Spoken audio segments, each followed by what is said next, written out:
friends, it's Aubrey, Support Specialist and Social Media Platform Manager here at Nebraska AIDS Project. And it's my favorite time of day, nap time. A brief break in your day to get all the Nebraska AIDS Project news. And today, we're joined by Ashlee, who's going to tell us a little bit about her role here at Nebraska AIDS Project.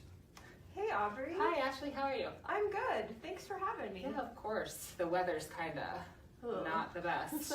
Hopefully it's going to start to warm up a little bit. Yeah, that's also my hope.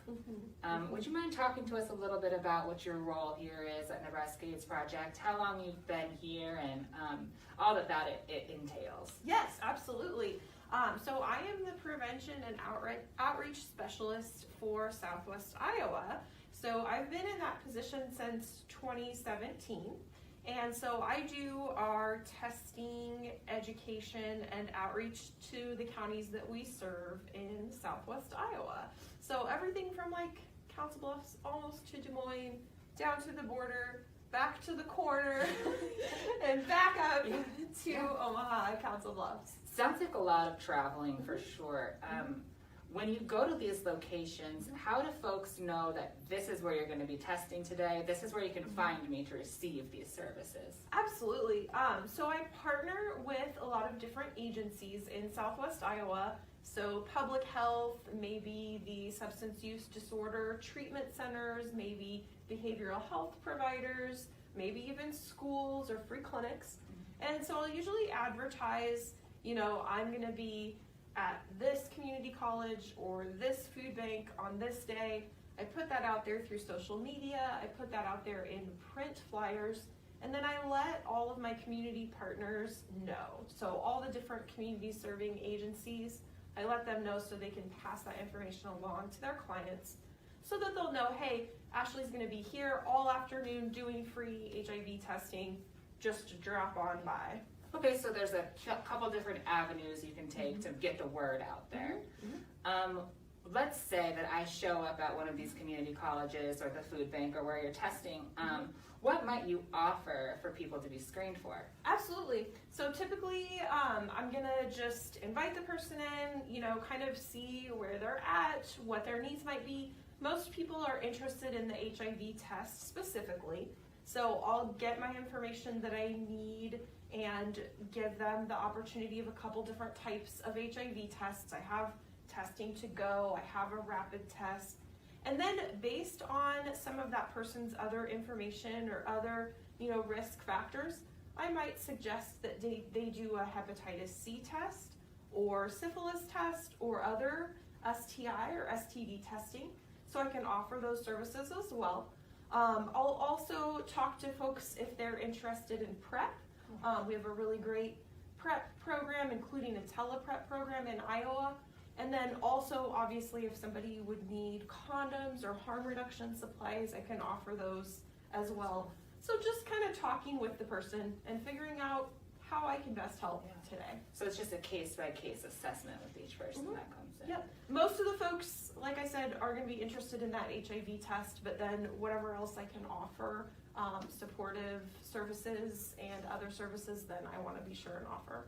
Yeah, you cover a lot of bases, which I think is really cool, and just great to have such a wide variety of things that you can screen for, especially on the go. Now, let's take that a little bit further and say that I've come in and something's come back reactive. What would happen after that? What's the next step in that process? Absolutely. So luckily, I am trained as a phlebotomist. So if I need to do a confirmatory blood draw, then I can take that blood sample from the patient, whether it be for, hepatitis C or for HIV confirmatory testing.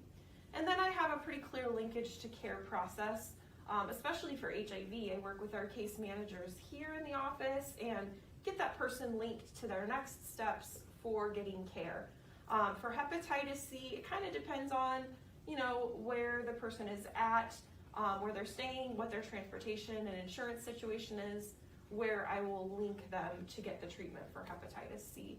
So again, it's kind of on a case-by-case basis, but I'm lucky that I can go ahead and do that confirmatory test and start that linkage to care process right there with the client. Yeah, provide the avenues to where they need to go to get the treatment that they might need. That I do think that is also another great thing that you're able to accomplish with your services. What's the farthest you'd say that you've traveled to provide your service? So typically the places that I'm gonna go on a regular basis are, we'll say, Missouri Valley, which is only 45 minutes, Atlantic, which is about an hour and 15, Clarinda, which is about an hour and a half.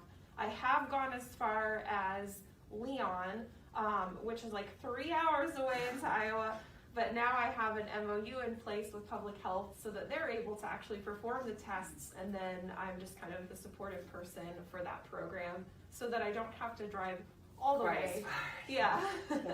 When you are traveling, I know you've got 2 dogs. Do they ever make the road trip, or do you kind of keep them at home? They usually stay at home. They're pretty old, so they're not so much into the road trip. Although I have thought about how cool would it be, you know, just to have like my dog as my co-pilot out on the road. Yeah. So, you know, traveling on down. Yeah. Speaking of locations and how far you are branched out currently, are there other areas that you might want to reach out to, location or testing wise? Yeah, I'm definitely more active in the counties that are closer to Council Bluffs and Omaha. There's like a whole nother layer of counties as we get deeper into Iowa. And I would like to provide more services out in those kind of farther rural areas. So that's kind of something that I'm working on for the future, is trying to get connected first with community serving agencies and kind of partner agencies out there, and then getting linked up with clients that they serve who might be interested in testing and holding some events out in those farther areas. It's good to have plans for the future for sure, and especially with growth in any area, but especially for this, to get out to those rural areas and make testing more accessible to those folks, I think is also another really great idea. Well, thank you so much for joining us here today, Ashlee, and providing all of that information for us. Well, nap time is officially